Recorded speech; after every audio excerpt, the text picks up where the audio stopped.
satu sembah. Ku pujimu, ku rasakan kehadiran-Mu Tuhan. Haleluya,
Terima kasih Bapa yang baik, terima kasih Tuhan Yesus. Sebenarnya karena kami mulai ibadah kami, sebab itu kami butuh Roh Kudus hadir bersama-sama dengan kami, mengurapi bahkan sahabat-sahabat pemuda-pemudi yang ada di rumah juga. Tuhan berkati mereka semuanya ya Bapa. Karena ibadah kami ini boleh menjadi ibadah yang menyenangkan hati Tuhan. Lawatan Tuhan terjadi dalam ibadah kami ini ya Bapa. Terima kasih Bapa yang baik, terima kasih Tuhan Yesus. Kami serahkan ibadah kami dalam tangan pengasihan-Mu. Dan dalam nama Tuhan Yesus Kristus kami sudah berdoa dan mengucap syukur. Haleluya. Amin. Mari kita memuji nama Tuhan bersama-sama. Kita nyatakan pujian kita berkuasa di bumi di surga.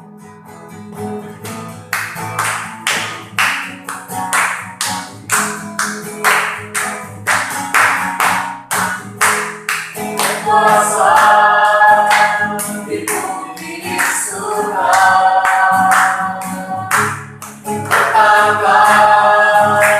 Dalam kemuliaan,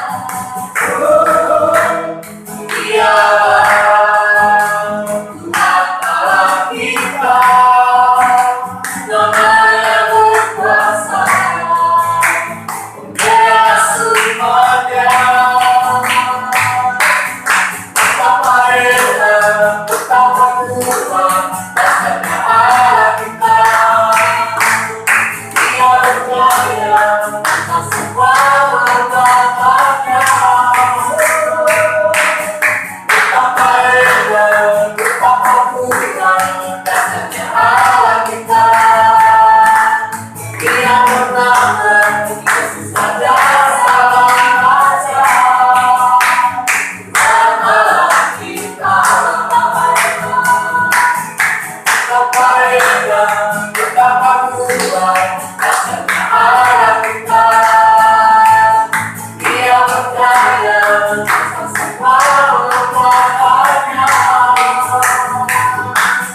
Betapa hebat, betapa kuat, dasarnya Allah kita. Dia bernama Yesus saja saja. Tuhan Allah kita. Tuhan Yesus berkuasa dalam kehidupan kita. Amin. Amin. Sebab itu kita akan membesarkan hati kita masuk dalam memberikan firman Tuhan. Untuk itu mari kita siapkan hati kita, kita nyanyikan pujian kita, Bapa Kau mendengar.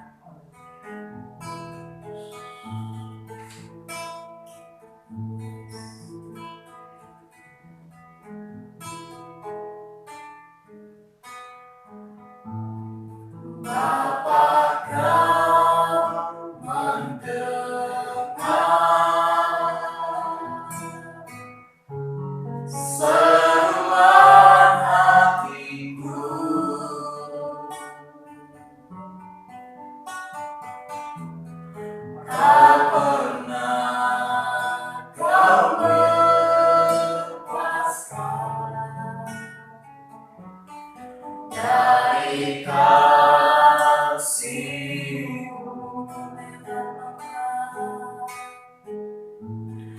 Lewat tempat gelap, Kau temani aku.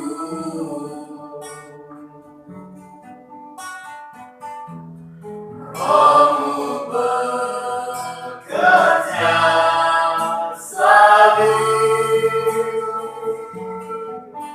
untuk kebaikanku.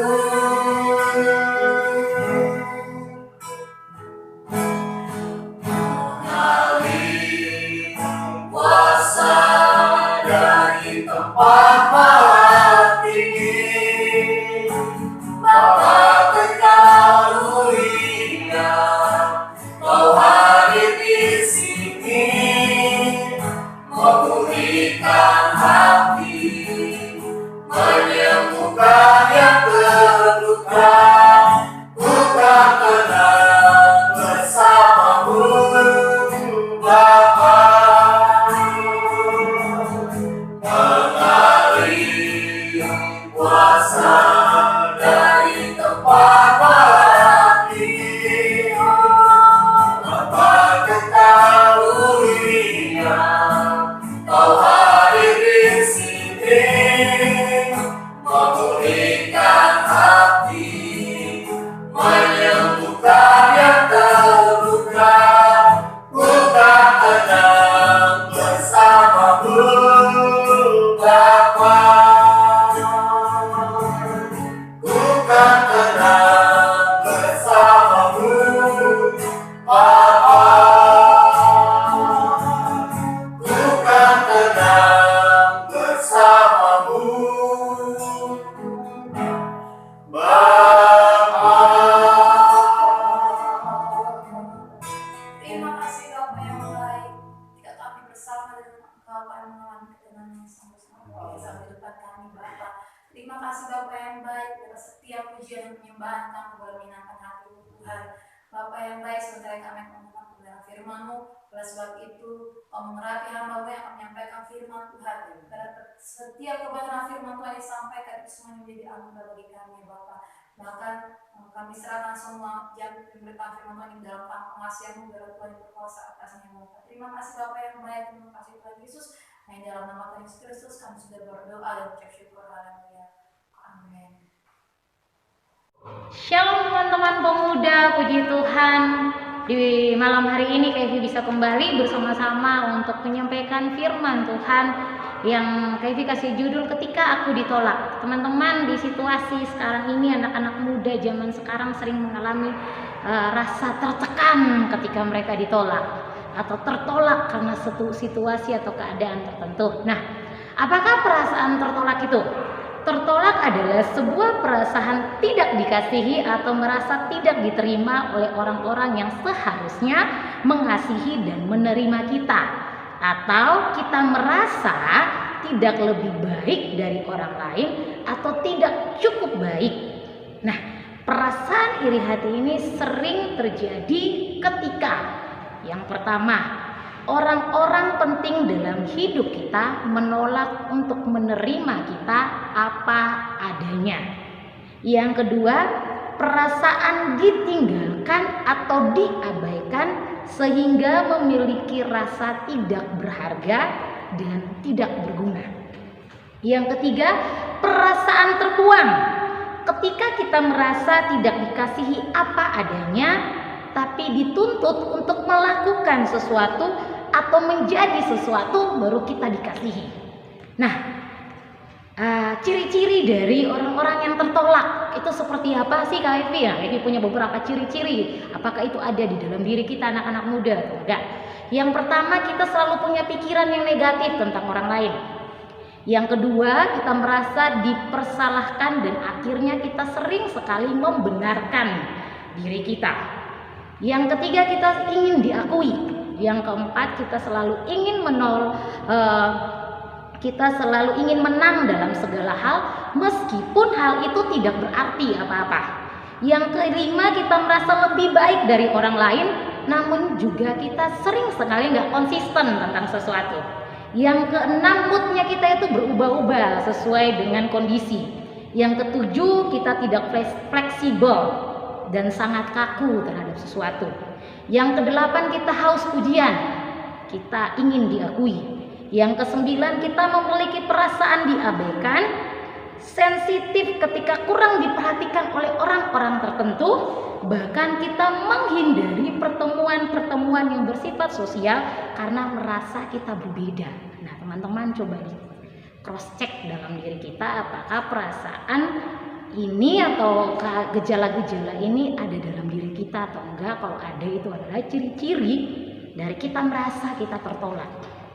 Nah, perasaan ini terjadi kepada semua orang, tapi tidak semua orang berhasil mengatasi perasaan seperti ini.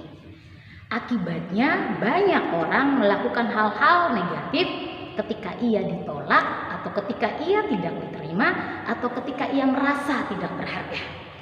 Contohnya, dia mulai suka mengasingkan diri, mulai suka berpikir yang negatif, sampai punya keinginan untuk bunuh diri, bahkan bunuh diri. Itu kalau kita merasa tertolak. Saking negatifnya diri kita pengennya mati aja gitu. Nah, dalam Alkitab pun kita akan menemukan tokoh-tokoh Alkitab yang mengalami penolakan. Jadi penolakan itu bukan cuma KFV atau teman-teman pemuda pernah mengalami, tokoh-tokoh di Alkitab pun ada orang-orang yang mengalami penolakan. Yang pertama, Musa ditolak oleh orang-orang sebangsanya ketika ia mau menolong mereka keluar dari orang Mesir. Musa, seorang pemimpin besar, pun pernah mengalami itu. Yang kedua, Yusuf ditolak oleh saudara-saudaranya, bahkan ia dijual ke Mesir. Yang ketiga, Saul, saking takutnya dia ditolak oleh rakyatnya, Saul melakukan apapun keinginan rakyatnya. Ini pun sesuatu yang salah. Bahkan Daud pun ditolak oleh keluarganya. Bahkan Saul pun menolak dia waktu Saul tahu Daud bisa jadi raja. Bahkan Yesus pun pernah ditolak ketika Yesus pergi ke Nazaret, tempat ia dibesarkan. Jadi bukan cuma teman-teman yang mengalami atau merasakan hal itu, atau bukan cuma KFV, situasi itu pun terjadi di banyak orang. Bahkan tokoh-tokoh Alkitab pun punya perasaan atau situasi yang sama. Nah, Alkitab punya solusi ketika kita mengalami yang namanya penolakan. Solusinya KFV kasih ada 4. Yang pertama, sadarlah bahwa penolakan ini dialami oleh semua orang. Jadi jangan menjadi kecewa atau pahit hati ketika kita ditolak. Matius 13 ayat 57, Yesus tahu betul bahwa ditolak bukan cuma Yesus yang alami, tapi bahkan semua nabi pernah merasa yang sama. Waktu Yesus ada di Nazaret, Yesus katakan itu, bahwa seorang nabi tidak dihargai di tempat asalnya. Jangan biarkan iblis menaruh di hatimu bahwa kamu satu-satunya orang yang tidak berharga, atau kamu orang yang ditolak. Bukankah semua orang pernah mengalami yang namanya patah hati? Semua orang pernah mengalami penolakan ketika pendapatnya tidak diterima dalam satu komunitas, atau ketika dia memberi pendapat. Atau kita semua juga pernah mengalami penolakan ketika kita memberikan lamaran pekerjaan. Jadi jangan biarkan iblis berkata bahwa kamu tidak berharga, atau tidak layak, atau yang paling malang. Karena bukan cuma kita yang pernah alami, banyak orang di seluruh dunia pernah punya perasaan yang sama. Jadi jangan baper sendiri ya teman-teman. Yang kedua, berdamailah dengan rasa sakit, atau berdamailah dengan diri kita. Orang-orang yang sudah membereskan rasa sakit atau membereskan dirinya tidak akan takut melangkah, atau tidak akan pernah takut untuk gagal lagi. Musa kembali lagi ke bangsanya ketika ia lari, ketika dia mau menyelamatkan bangsanya, tapi bangsanya menolak dia. Siapa yang mengangkat kamu menjadi hakim sehingga kamu jadi hakim di atas kami? Itu membuat Musa itu menjadi ketakutan, lalu dia berlari. Walaupun Musa punya begitu banyak dalih, ketika Tuhan suruh dia kembali, Musa katakan sama Tuhan, Tuhan, siapakah aku ini? Kenapa harus aku yang pergi? Musa pernah katakan itu. Lalu Musa pun pernah bilang sama Tuhan, Tuhan, apa yang harus kukatakan kalau mereka bertanya tentang siapakah yang mengutus aku? Musa pun pernah bilang, Tuhan, kalau mereka tidak percaya sama aku bagaimana? Tuhan, aku gak pandai bicara. Musa Itu dalih-dalih yang Musa lakukan karena Musa takut untuk kembali ke bangsanya. Ada banyak alasan yang membuat kita tidak mau berdamai dengan diri kita. Karena alasannya rasa takut, kecewa, gagal, takut terluka, takut sakit lagi. Dan masih banyak lagi alasan yang bisa kita pakai untuk gak mau berdamai dengan diri kita. Gak mau bangkit lagi, terus gagal, terus merasa terpuruk, terus merasa tertolak dan gak berharga. Tapi hari ini kita belajar, hadapi rasa takutmu. Hadapi rasa kecewa yang ada dalam diri kita, rasa tidak berharga, dan ingat, jalan terus, ayo melangkah. Musa kembali lagi ke Mesir, kita kembali lagi, amin. Yang keempat, percayalah bahwa kamu berharga walaupun orang lain menolakmu. Karena ukuran manusia dan Tuhan itu berbeda. Daud ditolak oleh keluarganya dan tidak dianggap. Daud terbuang ke di belakang hingga menjadi penjaga domba. Tapi Tuhan melihat Daud di tempat yang tersembunyi. Tuhan mengutus Samuel untuk mengurapi Daud menjadi raja, bahkan ketika keluarganya sendiri pun melupakan Daud. Jadi ukuran seberapa berharganya kita adalah Tuhan Yesus. Percayalah bahwa kamu berharga walaupun orang-orang menolakmu, walaupun dunia menganggap kamu gak berharga. Jangan pernah biarkan ukuran dunia menjadi ukurannya kita. Karena ukuran dunia tentang kecantikan itu adalah seberapa mahalnya skincare kita, atau seberapa bagusnya tas kita, atau berapa bagusnya sepatu kita. Ukuran dunia tentang keberhasilan adalah seberapa kita punya banyaknya gaji, atau seberapa terkenalnya kita. Itu adalah ukuran dunia. Kita nggak mungkin memuaskan ukuran dunia. Satu-satunya yang harus kita cari bahwa Tuhan punya ukuran yang berbeda tentang kita. Tuhan mengasihi kita, bahkan mau mati bagi kita, bahkan ketika kita adalah orang-orang yang berdosa dan yang gak layak. Jadi teman-teman, percayalah bahwa kamu berharga. Walaupun kamu gak punya skincare yang mahal, punya tas yang mahal, atau walaupun gajimu gak banyak, atau walaupun orang lain menganggap kamu berharga. Karena ukuran kita adalah bagaimana Yesus memandang setiap kita. Amin. Dan yang terakhir, mengampuni. Yusuf mengatakan kepada saudara-saudaranya, kalian mereka-rekakan yang jahat kepadaku, tapi Tuhan mereka-rekakan yang baik. Yusuf mengampuni saudara-saudaranya dan percaya bahwa di balik setiap situasi itu Tuhan punya rencana yang besar. Mengampuni bukan membebaskan orang-orang atau situasi atau keadaan, tapi membebaskan diri kita sendiri dari perasaan tidak berharga, perasaan ditolak, dan perasaan gak punya arti. Belajarlah untuk melihat bahwa di balik setiap penolakan atau setiap situasi, bahwa segala sesuatu berjalan bersama-sama untuk kebaikan setiap kita. Ketika ada orang-orang yang menolakmu, belajarlah untuk mengampuni mereka dan percayalah bahwa segala situasi yang terjadi Tuhan punya rencana di dalamnya. Teman-teman, jangan biarkan dunia punya ukuran yang membuat kita akhirnya merasa bahwa kita nggak berharga, kita tertolak dan kita nggak penting. Ingatlah bahwa Tuhan Yesus punya ukuran yang berbeda dari dunia, dan setiap kita berharga di mata Tuhan. Kita berdoa. Tuhan, terima kasih hari ini kami belajar ketika kami ditolak atau ketika perasaan-perasaan tidak berharga itu ada dalam diri kami, mau belajar melihat kepada Yesus bahwa setiap kami berharga, bahwa ajar kami untuk mau mengampuni, menerima diri kami apa adanya. Dan dengan demikian kami mengerti bahwa di balik semua itu ada Tuhan Yesus yang bekerja untuk mendatangkan kebaikan bagi setiap kami. Ini kami anak-anak muda-Mu, dalam masa muda kami, tolong kami untuk bertumbuh bersama-sama di dalam Tuhan. Kami bersyukur Bapa, menyerahkan seluruh kehidupan kami ke dalam tangan-Mu. Dalam nama Tuhan Yesus kami berdoa, ya amin. Shalom teman-teman.